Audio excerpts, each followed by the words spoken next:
The following is a presentation of the Matt Talk Podcast Network.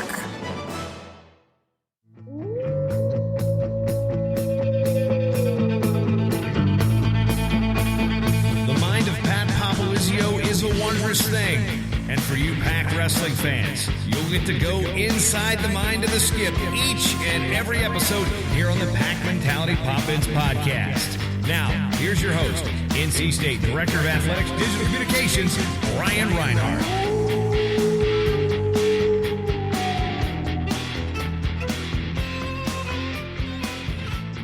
Welcome to a brand new episode of the Pac Mentality's Pop-Ins podcast, episode number 67 for those tracking at home. I'm your host, NC State Director of Athletics Digital Communications, Brian Reinhardt, and the head coach of the Wolfpack, Pat Popolizio, is not on this episode. According to a recent tweet, it looks like he is still outside waiting for his old charcoal grill to come to temperature. So we went into the Rolodex, hit up a 203 area code. Joining us via Skype, 2020 ACC champion at 125 pounds, Jakob Camacho. Jakob, thanks for taking the time on the call today and picking up Pat's slack here on the podcast. Yeah, no problem. I'm always happy to pick up Pat's slack on this one. I figured you'd like that line. Give him a little taste of it sometimes. Yeah, it's a good one. Give him an incentive. Maybe we could do a dual podcast one day, me and Pat. That'd be interesting. Devlin wanted that too, so there's some competition up there. But that's good. The 2020 ACC Championships seems so long ago. It's been over 2 months. Since that early week in March, what have you been up to, and where have you been during this time of quarantine? Yeah, I didn't realize it's been 2 months. Yeah, that's actually quite a bit of time. But when I've been in Raleigh and Cary for the whole time during this whole thing. My family's back in Connecticut and in Danbury. It's a pretty big hotspot for the virus. And I talked to them a lot, and we were thinking, do I come home? Do I go home to Connecticut? Do I stay here? What's my best options? And pretty much boiled down to what I'm trying to do. And there's more freedom to kind of train, work out, travel a little bit down here. And the first week, everybody on the team pretty much went home, and I stayed here in my house. And it was a little lonely, but it was nice to kind of get some time away from everything and hone in on my thoughts. And ever since then, everything's been going pretty well. My roommates came back. I live with Matt Fields and Jake Cook and a lot of the other guys I'll hang out with too. So it's been fun, a lot of training, a lot of thinking, a lot of working on the mentality part of things, and just some time away from the mat. I think it's important that I took some time away from the mat and just was a kid for a little bit. So that was pretty cool. We'll get into wrestling, obviously, but I'm sure there are fans and even teammates wondering, how is the golf game?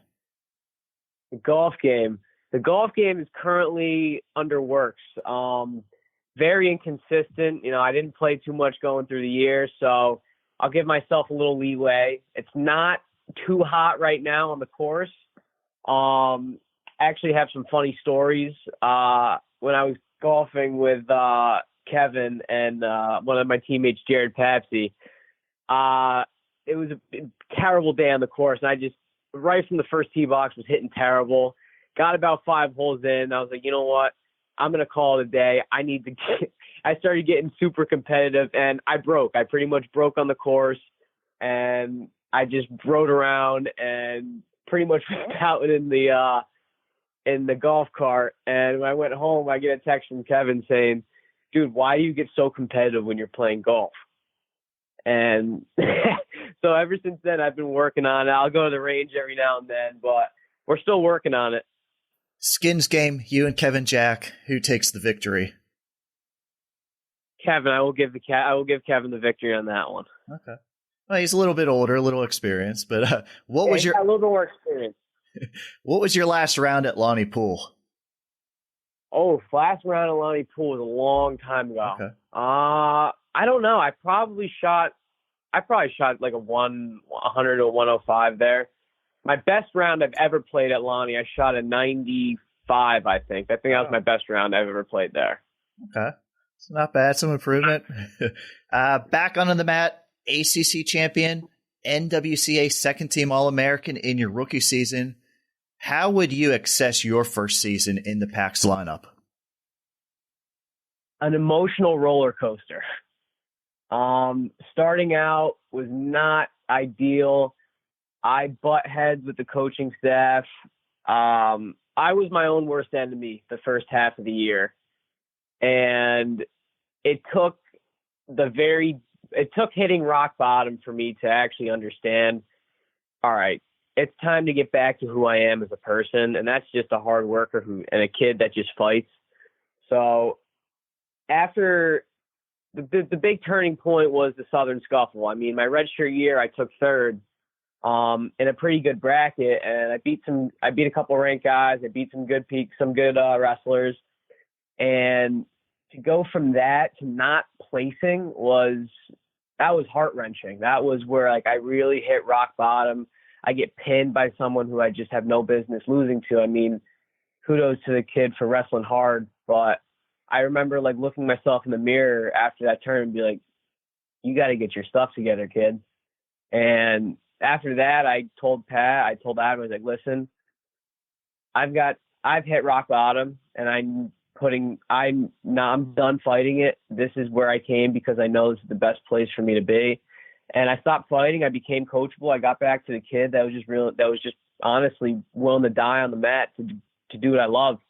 And everything started coming back. I started wrestling a little better, and each week I was progressing and getting to the ACC tournament. I faced all the ACC opponents, including Mueller. And I was, you know what? There's nothing to lose out here. This is just wrestling. This is what I come to do. I wake up every morning excited to get on the mat, whether it's practice or competing. And this is an opportunity for me to make a name for myself, put myself in position to do something big at the national tournament. And going through that tournament, it was all right, one match at a time, one period at a time, one score at a time. And when I got to the finals, it was just like, all right, cool. I know I can do this. Let's just go out there and have fun. Let it fly. Don't think. Let my instincts take over and just wrestle hard for 7 minutes. So going through this entire season, it was a roller coaster, and I learned a ton about myself, and I'm still learning a lot about myself. But I would say the whole year is an emotional roller coaster, but I wouldn't change it for anything. Going through a whole season, was it a challenge for you to be at 125? In the beginning, yes. I didn't do it as well. I started too late. I just thought, hey, you know what? It was easy my redshirt year. It's going to be easy this year.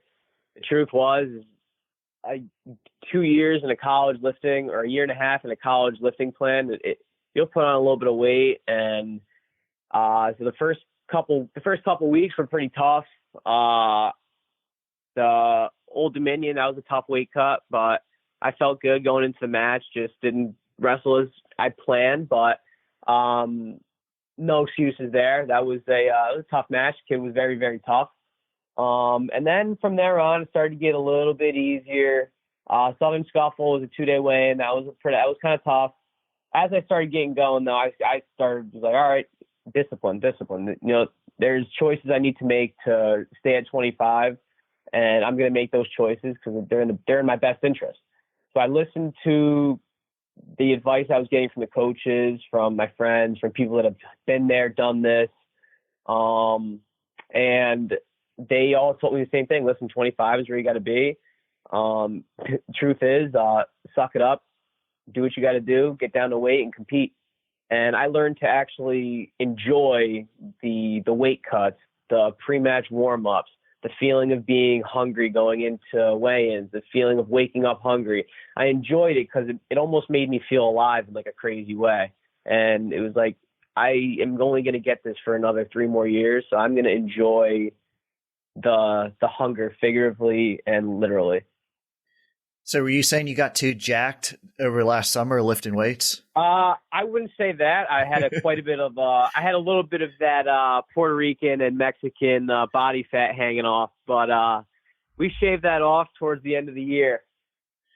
Since March, what is one food that you have enjoyed that you don't eat during the season?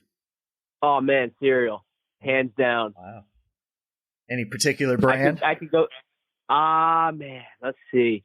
I can usually do everything, but I'd have to say Lucky Charms is probably my top cereal, and I could probably go through a whole box no problem. Wow. Okay. Jumping way ahead to the ACC Championship, the Pack was looking to repeat as team champions, and you obviously wanted to leave your mark in your first try. You knew you had Melendez from UNC up in that first semifinal, and it was pretty clear Mueller from UVA would be in the finals. And you just talked about it. You came off some good duels. What was your mindset going into the ACC Championship? Let it fly.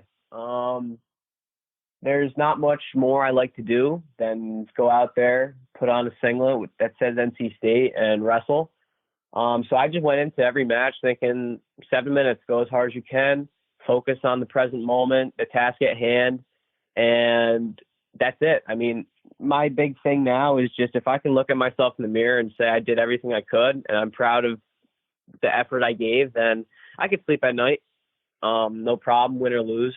I'll learn from my losses. I'll learn from my wins. I'll enjoy it. But going into that tournament, it was really just go out there and have fun. I mean, the work's been done. All the work has been done from I was a kid to getting to where I want to be, which ultimately is the stage at the NCAA tournament.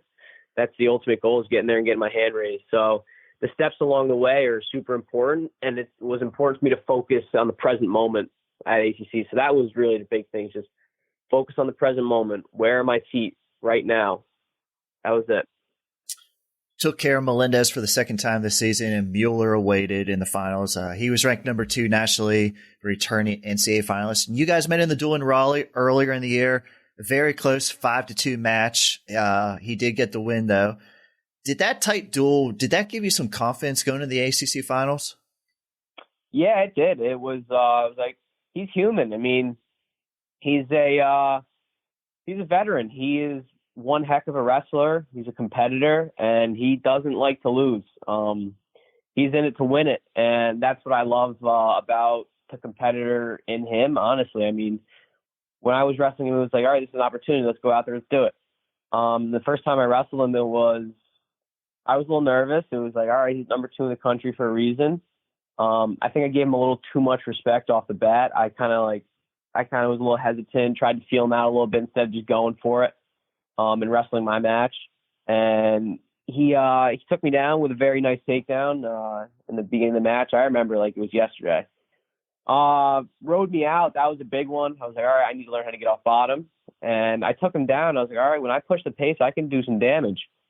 So going into the ACC finals, it was like Coach Hall and Pat. They literally looked at me and said, push the pace, wrestle 7 minutes hard. And Kevin was another reminder. Kevin and Donnie were another reminder. He's like, listen, your technique is up there with some of the best in the country. Trust it and go for it. So I had Pat and Adam getting that intense side of me going, and then Donnie and Kevin getting that very calm, relaxed, and technical part of me. Listen, trust your technique. You know exactly what to do. You've been in a million positions by now in your career. So trust the positions, trust your positions, get to what you want. And most importantly for me is put the pedal to the metal and get them tired. What was the walkout song? Superstition by Stevie Wonder. What was the meaning behind that?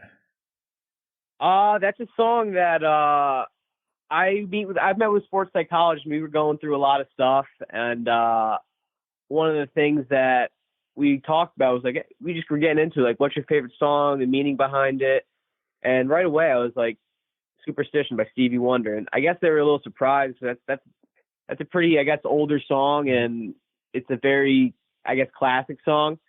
But it's also a song that me and my dad really like. So, and me and my dad are super close. So we talk about a lot of stuff, and that song just kind of reminds me of him, everything we've been through, and just kind of have faith in where I'm going to go.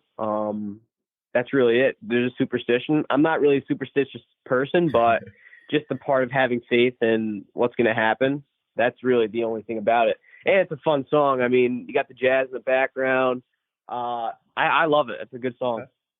And you mentioned as soon as that whistle blew, you went in for a quick shot. You were very aggressive in the finals, 3-0 in takedowns. First takedown is off a long scramble, and that second takedown might have been one I've never seen before. It kind of looked like he tried to almost jump over you, and you caught him right into a 4-point near fall. Great 6-point move. Walk us through that move, and how big were those 4 swipes? Those 4 swipes are huge, first off. I mean, you look at anybody that's good on top or anybody that gets those 4 swipes, it's very, very hard to come back from 4 points. I mean, a takedown is, when you're good on your feet is one thing, but when you can get back points or feet to back, a 6-point swing, it's huge. But that move, I spend a lot of time kind of play wrestling, getting the creative positions. My fundamentals are sound, so when it comes to certain positions, I'm able to get creative. And that's actually a position where me and Kevin have play wrestled a lot in. And it's pretty much, you get into a high crotch and you don't rush the position. And this is where Coach Adam and Donnie came in. Is I've worked in this position with them several times. I'm in a high crotch. It's which way do I turn and where do I feel it? And I felt him going a certain way. So I knew right off the bat, after drilling so much with them, that I am going to go this way. I'm going to knee slide this way, and I'm going to get my 2. Now, where it came in with Kevin was, we've played in this position where if I hold on to your wrist and spin at the same time, I'll catch you on your back. So I did that, no hesitations, and I ended up catching him on his back for 4 swipes. So that was actually pretty cool. That was just like a moment where after the match, I was like, everything comes together. Did Kevin Jack take full credit for the swipes? He took credit for the swipes and me not getting taken down off a lot of knee taps and stuff, because I get knee tapped by him like it's nobody's business. 11-4 final over Mueller, ACC champion, and afterwards, 2020 ACC Championship most outstanding wrestler. Great way to end the conference slate. How were you feeling going into NCAAs? Confident. I was confident going in because of the work I'd put in. I actually pretty much kind of forgot about the ACC tournament. I mean, don't get me wrong, it was awesome and phenomenal to be a part of that. But going into that national tournament, it was, all right, it's cool what I did. What I did set me up in a position where I can get it done. And I didn't want to look too far ahead in the national tournament. I'm not a guy that likes to look at the brackets and stuff, but when they came out, of course, I'm going to look at them. And I saw it, and I was like, all right, I honestly think there's a chance I can make the finals here. So going in, I was confident. I was feeling good. I was wrestling great. I was still improving. My weight was phenomenal. And I was just ready to go. I was just focusing on each day, each practice, and each part of the practice at the time. And when the time was supposed to come to wrestle, I was going to be ready.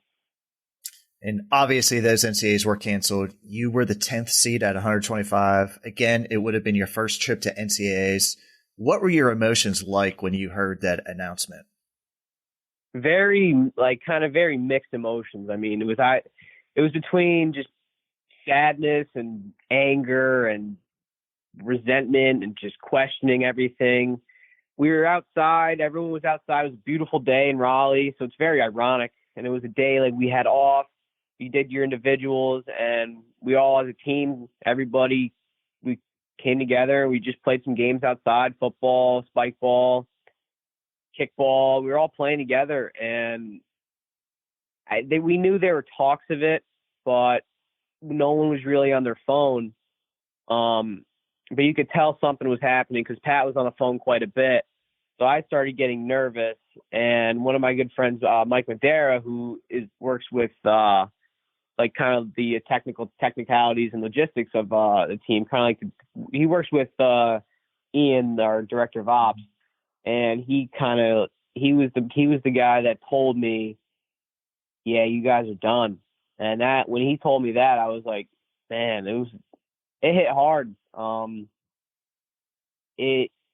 Looking back on it, it was just brutal because I didn't want to say anything to anybody else. I tried to hide it because I wanted everybody to know at the same time, but it was hard. So I was pretty much tearing up on the side, like sitting down, like just questioning everything and like upset at the whole situation. And then everyone found out pretty much, and we were devastated. I think probably one of the most emotional times I've ever been a part of was sitting in the auditorium in WB, and our AD comes in, and Boo Corrigan comes, and he just talks to us about the situation at hand, the NCAA canceling all events, spring sports, and everything. And I don't think I've ever been a part of something more emotional than that. I mean, I felt for every single one of them in the room, and everyone felt for each other. The coaches, the athletes, every single buddy that was involved in the program. And to see that much emotion, you couldn't help but just feel for everybody. And as hard of a time as that was, I think everyone came together for that moment. In that moment in time, everybody felt the exact same thing. And I think it made us closer as a team. And looking back on it, it'll be fuel for the fire. And Hayden, he sent out an email. It was double or nothing next year. And that's how we're going to go about this next year. Granted, everything is okay and going to continue as planned, but that was an emotional time. But looking back on it, gave me some perspective. I mean, I love wrestling, but it's not the end all be all. And I'm just happy to be able to compete. I mean, wrestling is definitely not over. That's for sure. I got 3 years left of representing NC State, and then maybe some more representing the Wolfpack Training Center. But yeah, that was really it. I mean, it was emotional. It was a roller coaster. It gave some perspective too, but it was just a learning opportunity because life is unpredictable. I was going to say, during this time now, has this been the most time you spent away from the mat? And just how kind of weird is it right now for a college wrestler? Yeah, it's a little awkward. You kind of got to get creative with workouts. You got to focus a lot on the mentality of everything. It's definitely awkward not being able to wrestle, but at the same time, it also gives you some time to learn. The truth is, I'm not going to forget how to wrestle. Nobody at a high level is going to forget how to wrestle.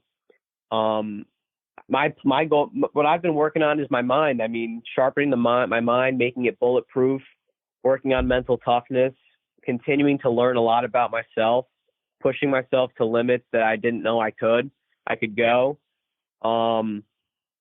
It's definitely awkward though. It's weird. I can't really travel anywhere, but 'cause that's just another thing I like to do. But it has been nice. I mean, it's a break that's well needed, and the 10 years I've spent wrestling, I don't think I've ever took this long of a break. Maybe it was needed for me to just kind of take a break and then refocus when the time's right. We interrupt this interview to bring you a very special announcement from the Pack Mentality Pop-Ins podcast.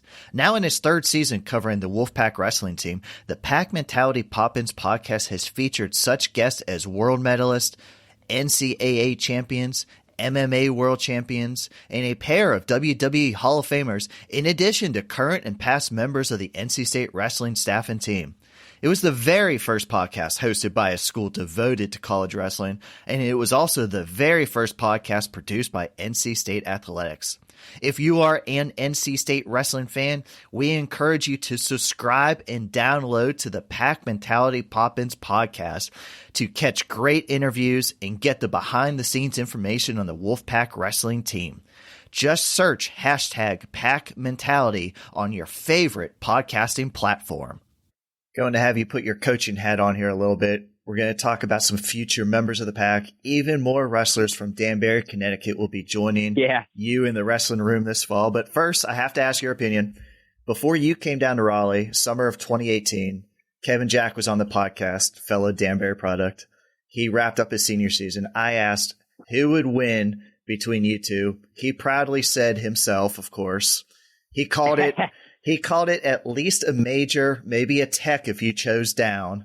So I'm asking you, 2 years later, you versus Kevin, he might have a little bit of weight on you right now, but what would the outcome be? That's tough. I'd say I got him on my feet. I think I got him on my feet. He's got me on top. I'm going to say I take him down 4 times, so I'm going to go up 8-4. He's going to go top. He's going to turn me twice for 2 counts, so it's going to be 8-8 going into the third. He's got riding time. I'm going to end up in bottom. I get out. It's 8-9, but he's still got riding time. 9-9 going into overtime. Wow. It's going to go through an entire overtime session. Then we're going to go back to sudden death on our feet. He's going to gas out, and I'm going to come away with the victory in the last 15 seconds. He's going to take a shot, and I'm going to reattack and score. Okay. So that's the strategy, just gas him out? That's going to be the strategy. Is I need to – he doesn't gas very easily at all still. So I would need to take him about 15 minutes into a match, so I'd need to take him pretty much to the second sudden death, and then that's where I'd get him. Okay. And I have to ask, too, I saw Kevin did it. You did it. Your future teammate, Ryan Jack, also this past season. What is up with the Danbury wrestlers bleaching their hair blonde? I really wish I actually understood that whole thing. I've been doing it we've been all doing it since we were in 5th grade, which is crazy. So if we start going bald early, we all know why. But I guess they just did it one year right before the finals of our county tournament. And ever since then, they did it every year, and it just became a tradition. So as much as you don't like the tradition sometimes, you kind of just got to keep it going. But yeah, that's a lot of other teams do it, but it's an odd tradition in the way that we do it in between the semifinals of a tournament and the finals. So literally semifinals, you'll be wrestling with brown hair, and then in the finals, you're wrestling with blonde hair. So it's a super it's a weird but fun thing that you do with the team. It's team camaraderie. It's fun. It is what it is. The worst part is you're going to have to dye it back. Especially when you're a junior or senior, you got to go to prom. You don't want to go to prom with brown hair on the sides and pretty much yellow to white hair on the top of your head. It's man, this is the terrible timing. It takes 6 months to get out of your head. Ryan's actually still fighting that battle now. He's still got blonde in his hair now. I know this is turning into a hair discussion, but what about Kevin's flow right now? I mean, he's very proud of that. Kevin and Donnie have been growing their flow out for a long time. I was in the mix for a little bit. I had really long hair going up to preseason, and then I just couldn't take it anymore. But they stayed strong and kept it going. Donnie's still going strong. Very impressive. I got to give all props to him. Kevin actually got his cut a little bit. So he's still got a little bit of flow, but it was impressive. It was a long run, and it was definitely impressive. Donnie, yeah, he'll probably be listening. You took the cake on the hair. Congratulations. We mentioned Ryan Jack, top 50 recruit, 4-time state champion. He's going to be joining the pack very shortly, coming in as a 141. Give us a scouting report on Ryan and what fans can expect. Ryan is a winner. He is going to win. Ever since he was a little kid, me and him used to butt heads with everything, whether it was football or soccer, anything. We would get so competitive, and literally everything we would do. And I always would get the better of him in practice for the most part because I was just always bigger and older, and I was getting better. But there was this one day where we were wrestling, and I will never forget it. And he beat the crap out of me one day. It was just he was on that day, and he was wrestling phenomenal. And I just remember him getting so mad, and it just started getting physical. And I'm sure he remembers this day. It was, I don't know if it was my junior, I think it was my senior year, and he was a sophomore, and he was getting bigger, and he was getting really good. And he beat the crap out of me for about 20 minutes. And I don't think, and there's not a day where he will, sometimes he'll remind me of it, but I know for a fact he knows. He's I've heard it a couple times, and even our coach John Deagle and one of my friends Khalid, he'll bring it up. You remember that time where RJ he put it on you for 20-25 minutes, and right then and there I was this kid's going to be something special. and he's proven it. He's won at some of the highest levels. He's beat some of the best guys in high school. And I think he's going to transition very well to the college scene. He's a tough kid. He's a workhorse. He really is. I wrestle with him all the time. He's a tough kid, like I said. And I hope to see him do better than me and better than Kevin, honestly. And I think he can do that. He's a winner. He's technically sound. And I think I look forward to being on a team with him again. It's going to be very, very cool. Another Danbury product who spent his senior season at Iona Prep in New York, AJ Kovacs, is another ranked wrestler joining the program. You've known him for a very long time as well. He's going to be coming in 157, 165. Tell us about AJ as a wrestler. AJ is tough. He's tough as nails. He's a kid that's going to run through a wall for you, and he won't break. I don't think I've ever seen him break in a practice, and we've been through some pretty tough practices together at Empire with John Deagle. John's put us through some tough stuff, and I don't think I've ever seen AJ break once. And I think he's gonna come in. Everyone takes their lumps, but this kid is going to figure it out, and I think I want to see him do it as successful as anybody do. When I grow up with these kids, I know exactly what they're made of, and I think it'd be absolutely phenomenal to have all three of us win a national title on the same team. That's where I'm at with this whole thing. I want to win a team trophy. I want to win a team national title. I want us three and everybody else to win an All-American. And I think AJ, for as tough as he is, he's technically sound. He's going to be very, very tough to beat because he's willing to go to the deepest of waters, and he'll drag you down, no problem. And I look forward to it. He's strong, super strong, not afraid to go for it all. He'll go for a throw. He'll go for stuff that you just wouldn't see, and that's what makes him dangerous. Is he'll go for it. So I look forward to putting on some performances for the home crowd. It'll be three guys in the roster, hopefully from Danbury, and it'll be nice to put on some performances. Going into the student side of student athlete, a huge congratulations to yourself, named a 2020 NWCA Scholar All-American, one of an all-time best six this year from the pack. And you've had some great accomplishments on the mat, but how proud are you, and probably more so your parents are of you, of your work in the classroom thus far? Yeah. I would say, honestly, that's probably one of the more proud things I don't know how to really put it, but I'm more proud of that than I am of how my season did at 180. It's because my grades did a 180 as well. The first half of the year, like I said, I pretty much was battling my own demons inside me, and I didn't do too well at all. I probably had one of the worst GPAs I've ever had from high school to college, and it was somewhere in, like, I'll be honest, it was probably like a 2.2. It was not good at all. And I heard it from the coaching staff. I heard it from Kevin. I heard it from my parents. They were just like, listen, you got to get your stuff together. And I was like, you know what? Yeah, you're right. I do. You know what?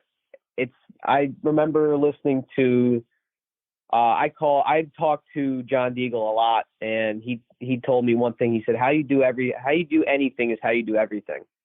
And if you want to be a national champ, you need to have a 3.5. That's just how life works. It's how you do anything is how you're going to do everything. So when you put 100% effort into one thing and 50% in the other thing, you're not giving your best effort. And that was something that really resonated with me. So going into my second semester, is like, I want to be on the dean's list. I want to have at least a 3.5 this semester. And I ended up with at least a 3.5, and it was definitely sweet. I remember texting my dad, and my dad was more so proud of that than he was of any wrestling accomplishment, because that's just something that he instilled in me, was getting good grades and trying hard in school and just doing the best you can in everything. So he was very happy with that, because he knows I'll try my best in wrestling no matter what. But when I try my best in school, that made him super happy, which made me happy too, because we've been through a lot together. And for me to be able to text him saying, I was the Scholar All-American. I'm a Scholar All-American. That was a very sweet moment for him and me. I think Trent and Trombley are very thankful. They say they've been carrying this team on their backs with their 4.0s. Yeah, no, they're very thankful. I took a little bit of the load off, but see, the top of 4.0 is pretty tough. I got to give the credit where the credit's due. And Trombley and Trent, they've got a pretty heavy backpack on right now, but I think as a team, we're starting to take the load off little by little. And once, I think eventually they won't be carrying too much. And I think now that we've broke a record for highest GPA, I think we want to break that again every year. I mean, it's always about 1% better. So I think next year, I think it'd be absolutely amazing if we were able to get a top 10 GPA. That'd be awesome. No in-person classes here at NC State this summer, but looking more and more like a return to students being back on campus the fall. What does your summer look like? A lot of training. When I'm getting back on the mat, training, focusing on the little details, a lot of mental work, a lot of reading, a lot of film watching, and a lot of fun. I mean, I think fun's just as important as the training. If I'm not having fun, then there's no point in doing it. So me working out and me training is absolutely fun, and me jumping off cliffs in the water is fun. Me going skydiving is fun. I'm just looking forward to making the most out of my summer. I mean, that's all I want to do is just live it up, really. A lot of wrestling, a lot of training, and a lot of adrenaline stuff. That's my summer. Have you turned into a cross-country runner at all during this time? A little bit, not too much, but I have been running. I've been putting some miles on my shoes. Every Saturday I go for like a super long run. So anywhere between 7 to 10 miles, I'm running. So I actually hate running. I don't like it at all, but it just goes back to, I got to do something that I don't like. And I've actually learned to like it. I don't mind it anymore. It'll make cutting weight a little bit easier too. So that's also good. What's the pace? What's the mile time? I usually try to keep a 7:30 pace for 10 miles. That's usually my average. Gonna have to get you down to that track office. To me, that's pretty impressive. Yeah, I know. It's actually pretty good. That's what my Apple Watch says. It says I tend to fade a little bit towards mile 9 and 10. I'll probably hit around 8:30 mile in those ones, but my first 6 are actually pretty good. I mean, I think I'm definitely averaging under an 8-minute mile for 10 miles, which is pretty good, I think. Jakob, thanks for taking the time to walk us through your ACC title win and catching us up on what you've been up to, and just hope you continue to stay safe and have fun in Raleigh this summer. Yeah, of course. Thank you. It's always nice to be a part of this. I want to thank everybody for listening today. This is your Pack Mentality Pop-Ins podcast covering all things NC State wrestling. Until next time, Wolfpack wrestling fans, go Pack.